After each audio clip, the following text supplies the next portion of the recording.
This season of Threshold is underwritten by the Pulitzer Center on Crisis Reporting. Welcome to Threshold. I'm Amy Martin, and I'm on an island in northern Norway, sitting in an ATV next to Reindeer Aleksandersen. And unbeknownst to me, I'm about to be initiated into a quintessential Arctic experience, a marginally terrifying four-wheeler ride. Ralph is a reindeer herder, and he's taking me up to the top of a mountain where he and his kids are going to be working all day. He tells me to brace myself as we leave a gravel road and head out into hummocky alpine terrain, through slushy snowfields, and straight up a mountainside, about 350 kilometers north of the Arctic Circle. As we power up the mountain, we lurch up and down and side to side. I'm still kind of shocked that I didn't fall out. That was some amazing driving. As soon as the machine is off, silence washes in. This island is called Qualia, which means Whale Island. We have long views of the mountain peaks all around, and below us we can catch glimpses of deep blue fjords. This is Ruksesvarri. And what does that mean? The red mountain. Then the stones look like they are red. The Aleksandersens are one of many Sámi families who are keeping the ancient tradition of reindeer herding alive. And where are the reindeer right now? They are everywhere. Ralph gestures to the trees in the valleys below us. The reindeer are hiding away down there, nurturing the calves which were born just a month or so earlier. Reindeer are tall, shaggy creatures in the cervid family. That's the same family as deer and elk, and both the males and females grow big branched antlers.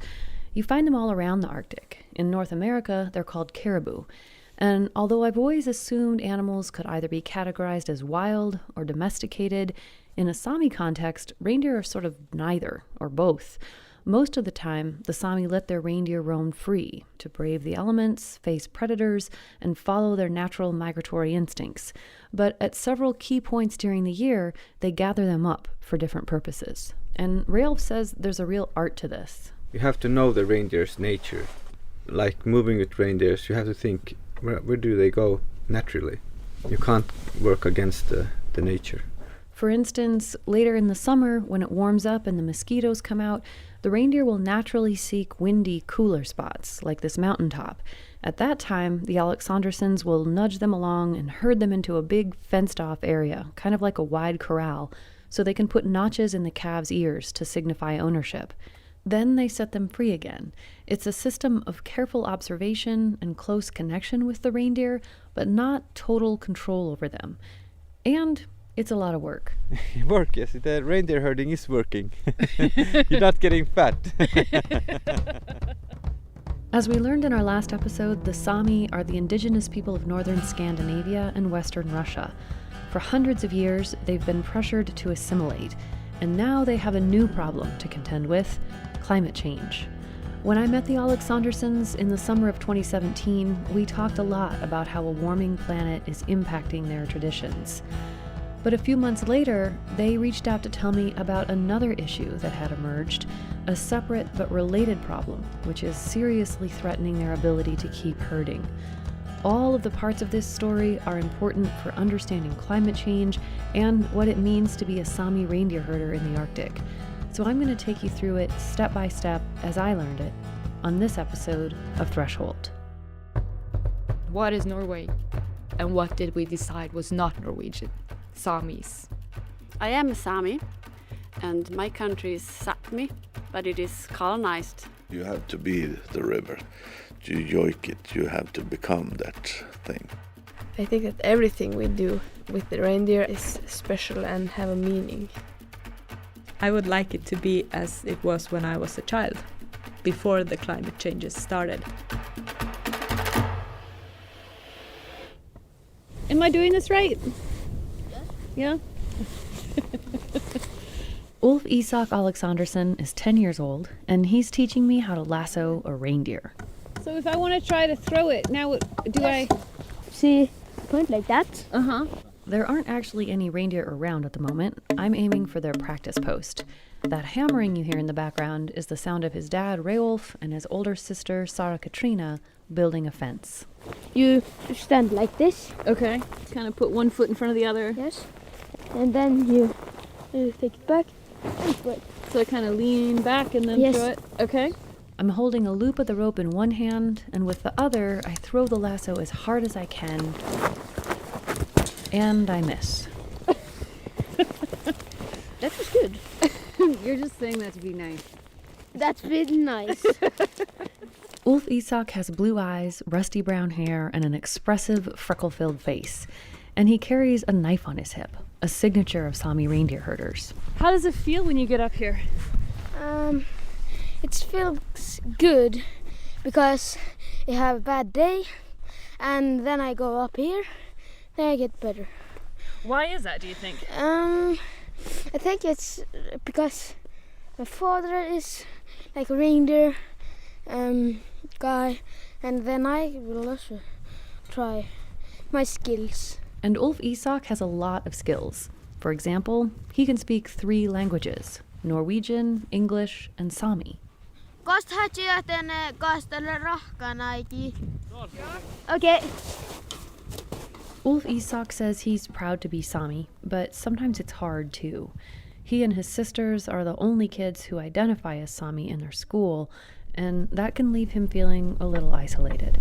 I can't speak Sámi with my friends because they don't understand me. So you kind of have 2 lives, like you have your Sámi life at home and then you're more Norwegian at school? Yes, Is that hard, or do you like having 2 identities? that's very hard because the Norwegian, it's very hard to learn, and then it's take over your life at school, and then you can't stop it when you come home. So it's kind of like the 2 things are in competition a little bit. Yes. Do you feel like one side is winning, or do you think you can have both? I think I can have both. Sara Katrina Aleksandersen is 16, the oldest of the family's 3 children, and she's using all of her strength to drive a fence post into the ground. Her blonde hair is tucked into a white New York Yankees baseball cap, and like her brother, she wears a knife and knows how to use it. Did it! It starts to rain lightly, and it seems like a good time for a little break, so we sit down and take in the view. It's the end of June, and there are still patches of snow everywhere, and we're well above tree line. The clouds are clinging to the tops of the mountains all around us. It's incredibly peaceful and quiet. I ask her how it feels to work up here. Oh, I'm very tired, but I feel very good too. Honestly, it looks like you've got the hardest job of everybody. It is the hardest job, yes, but I'm very glad I got it because it means that my dad, it's 50-50. He's saying you can do this. Yes. And that's very good. Women and girls traditionally played a large role in Sámi reindeer herding, but as the Sámi were colonized, women were increasingly restricted to indoor work, while men dealt with the herd. And this dynamic continues to play out today. It's really tough to make a living from reindeer herding alone. To cover the family's needs, one person has to work a more conventional job. It costs so much. A family needs one who is working with other things. Yeah. So- In your family, that's your mom. And that's the way it is in a lot of families? Yes, every family, Really? Wow. most of it. But Sara Katrina's not really on board with this plan. I could not think that I'm going to work in the office with papers and computer and sit there all the day. And I think I like more to be outside and help with the reindeer herding and the jobs that the boys do. Yeah. Yeah. It sounds like you feel more alive. Yes. Much more. When we met, Sara Katrina was preparing to leave home to go to a special school with a reindeer herding focus. Even though this meant she would have to stay in high school for an extra year, it was worth it to her. It's not only that she enjoys reindeer herding, she feels responsible for protecting it. I think that everything we do with the reindeer and in the reindeer herding life is special and have a meaning. That is something I want to take care of. And she says the only way to take care of it is to keep doing it. If you don't work with reindeers, you will never learn the words because you don't meet them. So it's fewer and fewer people that learn these words and can talk about the reindeer with these words. Like if you lose reindeer herding, you lose all of that knowledge. Yes. I think I lose myself if I lose reindeer herding. Part of me. The reindeers have always been the thing that we think of first. I met Sara Katrina's mother, Ristin Turi Aleksandersen, in her office in Tromsø, a city on the northern coast of Norway, about an hour away from the family's reindeer herding grounds. She works here as the general secretary of the Sámi Church Council, which is part of the Church of Norway. But her roots are in Guadagenu, a community on the central Norwegian tundra where Sámi culture is very strong. How much was reindeer herding part of your life? It was all my life. I didn't know of anything else. Ristin says the migration of the reindeer herd was the central rhythm of her life as a child. And you always have to, okay, what do we need to do now in our reindeer herding, like the yearly cycles? The Aleksandersens were living in Guadagenu until just a few years ago, but they moved out here to the coast because there was a reindeer herding permit available for this area. In order to herd reindeer in Norway, you have to be Sámi, and you have to get a permit, which is issued by the Norwegian government. They're granted only for specific spots, and they're increasingly hard to come by. So when a permit came up, Ristin and Rayolf decided to leave their families and a strong Sámi community behind for the sole purpose of trying to pass on the knowledge of reindeer herding to their kids. We want them to know about the way of living, know about the traditions, know about this knowledge that we have, and try to bring it forward to them. So it's important for us. But Ristin and Rayolf are worried about their children's future. Sámi reindeer herding lands have been fragmented by mines and railroads, highways and other developments, and now climate change is a threat too. So because of the climate changes, we have other kinds of winters now, which are not good for reindeers. Reindeer and caribou are built for winter. They can smell lichens and other plants through meters of snow. In fact, the word caribou comes from a Canadian First Nations word that means snow shoveler. In the old times, you first had cold periods, so the ground was frozen. And when you then had snow on that, the ground was dry and frozen, so the reindeers would be able to dig themselves down through the snow. But Ristin says northern Norway is getting warmer and wetter. Now we have rain and then snow and maybe cold weather, so you have ice on the ground, which means that they will not find food because they will not manage to dig themselves through the ice that's on the ground. Digging through the kind of sugary snow you get when it's extremely cold is one thing, but getting through heavy, wet, cement-like snow and then breaking layers of ice to get to the food below is quite another. Reindeer and caribou didn't evolve to do that. So Ristin says in order to keep their herd healthy, we need to give them food, extra food now. We have been doing that for quite some years now. I think it's maybe 5 years or so. Feeding the reindeer in the winter is an additional financial burden and it creates more work. But Ristin says what really bothers her is how doing this undermines traditional knowledge. With these changes happening, the knowledge that the old people have can no longer be used today.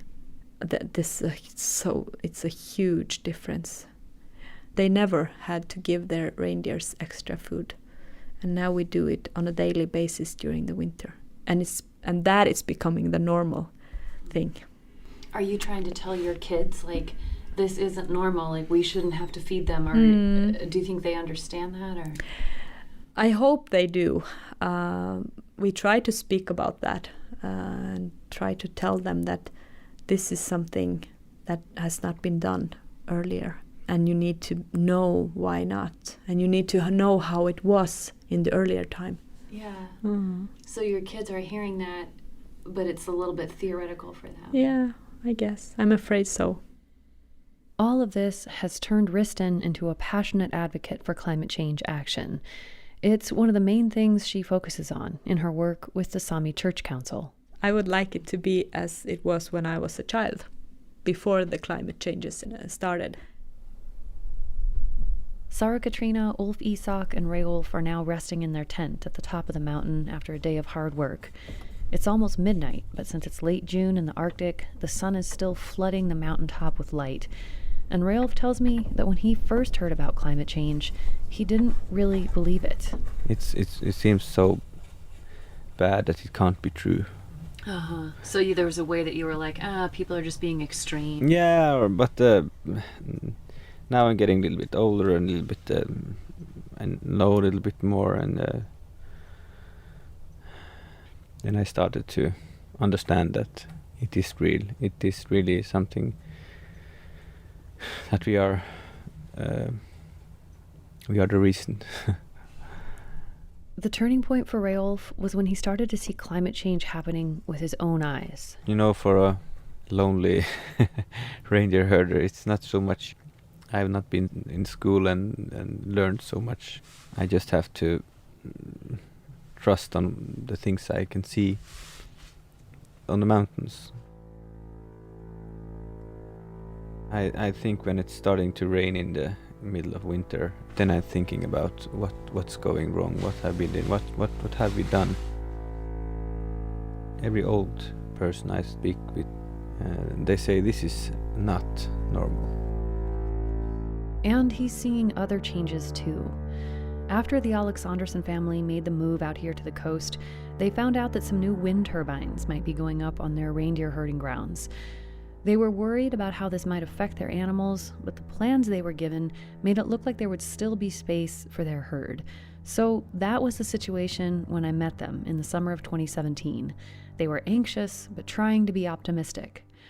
But a few months later, when I was home, I got an email from Ristin. She sounded panicked, and we set up an online call. Last Friday, at 10 minutes to 9 in the evening, I received an email that said, "Tomorrow we will start to have these explosions."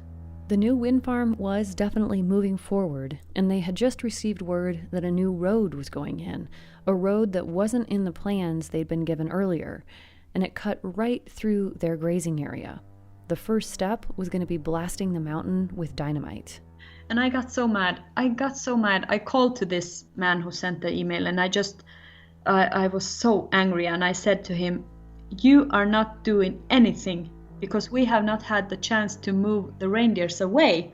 They will be there and we don't know anything, and you can't send an email 9 o'clock in the evening that you are coming next morning and starting to do this." I was so angry. The first time I met Ristin, I was struck by her measured, understated way of talking, even when we landed on big, weighty issues like threats to her family's future in reindeer herding. But at that time, those threats were on the horizon. Now they were at her doorstep. Once you start like with dynamite, then you could scare the reindeers, really like scare them, and we wouldn't know where they go. Ristin managed to get the company to hold off using the dynamite until they'd had a chance to move their reindeer. But as it turned out, that was just the beginning. We'll have more after this short break.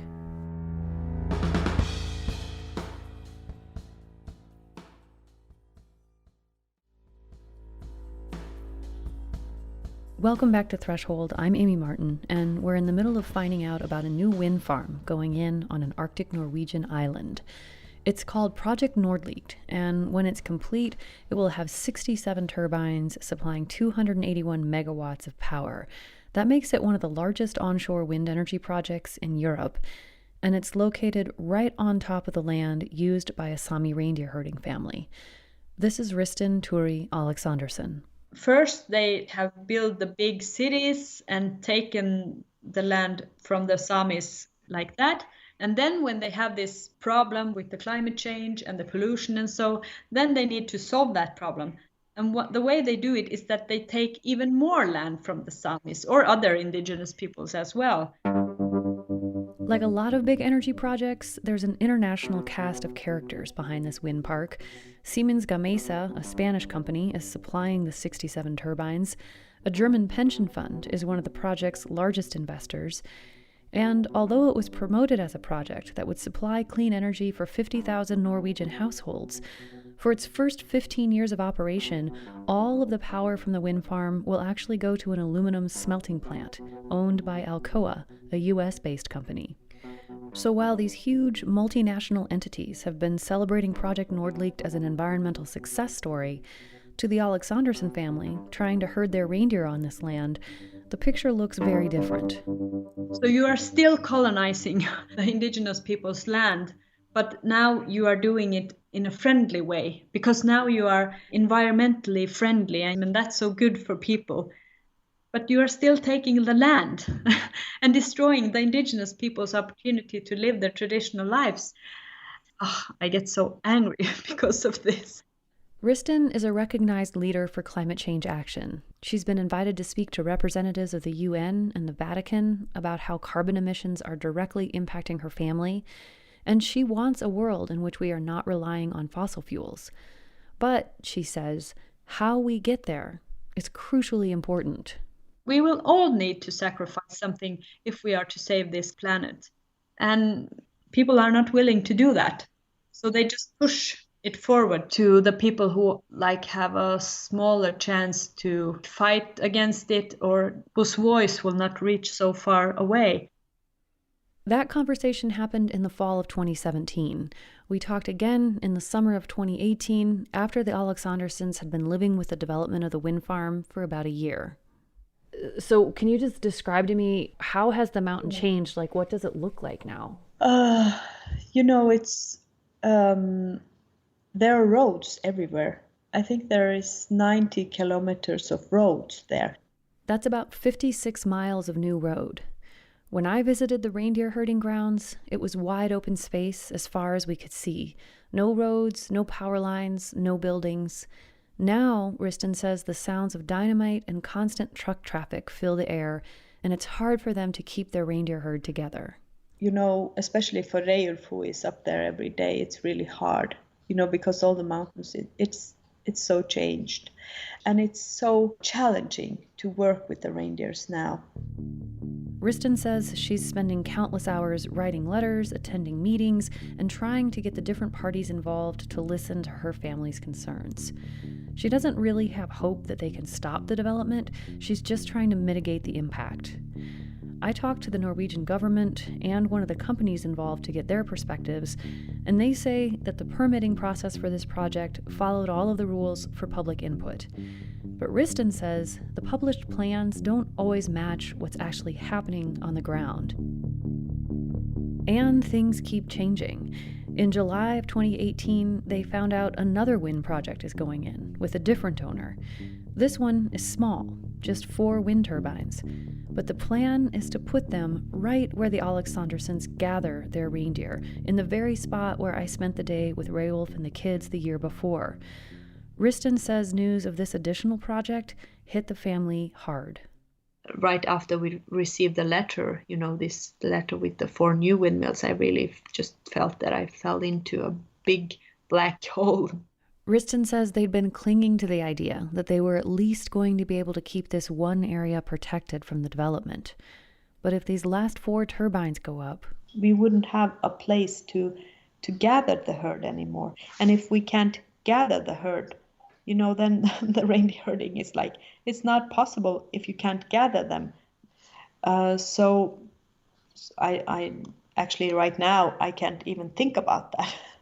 As we prepare this episode for release, the Aleksandersens are waiting to find out if those additional 4 turbines will be built. Ristin says if that project is stopped, they are going to try to keep herding, even with all of the changes happening around them. But if those additional 4 turbines are approved, she doesn't see how they can continue. And sometimes I think that, what if we just give up? But then I think again, no, why? Because this is the life I want to teach my children. So I can't give up. I guess sometimes maybe I don't even have an explanation. I just keep on, because if I stop being a reindeer herder, I guess I stop being myself. And that I can't do that. So after being passed down generation by generation for thousands of years, The fate of this family's reindeer herding operation may come down to whether or not a government official approves or denies the building of 4 wind turbines. The strain on the family has been enormous, and the irony of the situation has not lost on Ristin. She's ended up in the strange position of being a passionate advocate for climate change action and an opponent of a major renewable energy project.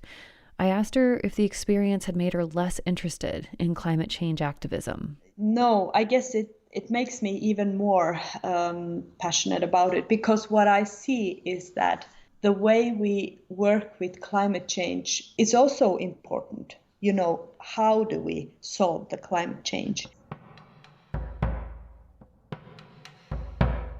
Ristin says we're never going to solve the climate change problem using the same mindset that created it, a system that continually shifts costs onto less visible places and less powerful people. She says that's what we have to fix if we really want to address climate change at its root. For me, I think it's not just to change the way we act, but the way we act needs to be guided by the way we think. And to that, I can see that the indigenous people's thinking and the indigenous people's connection to the earth is a guide.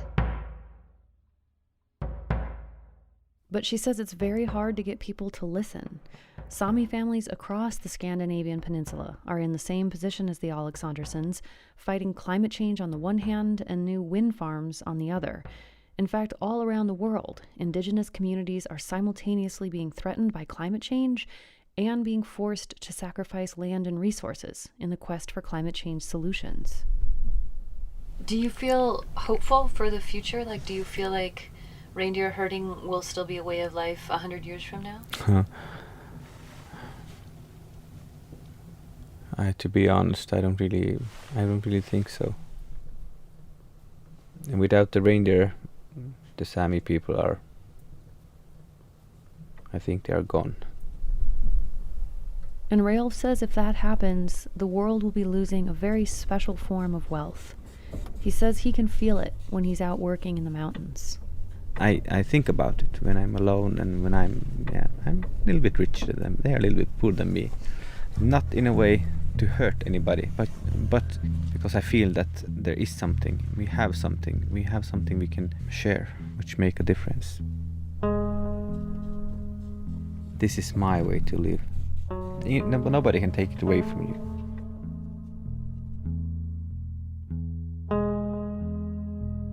I can't give up. You know, I can't accept that the way that we live and the way that my ancestors have lived is a livelihood that's supposed to end. You know, because I can't see one single thing in my way of living that has a less value than other ways of living.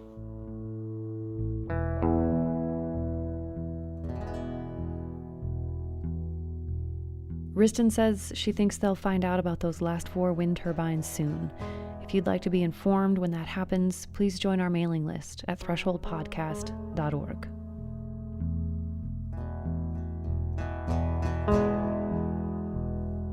Our reporting for this season was funded by the Pulitzer Center on Crisis Reporting, the Park Foundation, and you, our listeners.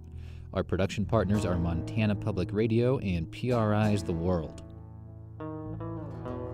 Threshold is made by Nick Mott, Rachel Kramer, Cheryl Skibicki, and me, Amy Martin, with help from Frank Allen, Jackson Barnett, Josh Burnham, Michael Connor, Rosie Costin, Matt Herlihy, Rachel Klein, Zoe Rome, Nora Sachs, Maxine Spire, and Zach Wilson. Special thanks to Lars Magna Andreasen, Stephanie Frostad, Neela Inga, Sven Roll-Nista, Shanley Swanson, Lena Vroberg, and Catherine Wessendorf. Our music is by Travis Yost.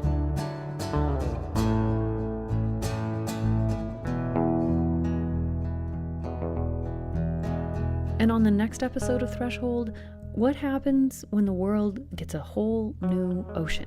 There are now new areas and new types of operations which were more or less impossible 20, 30, 40 years ago. That's next time on Threshold.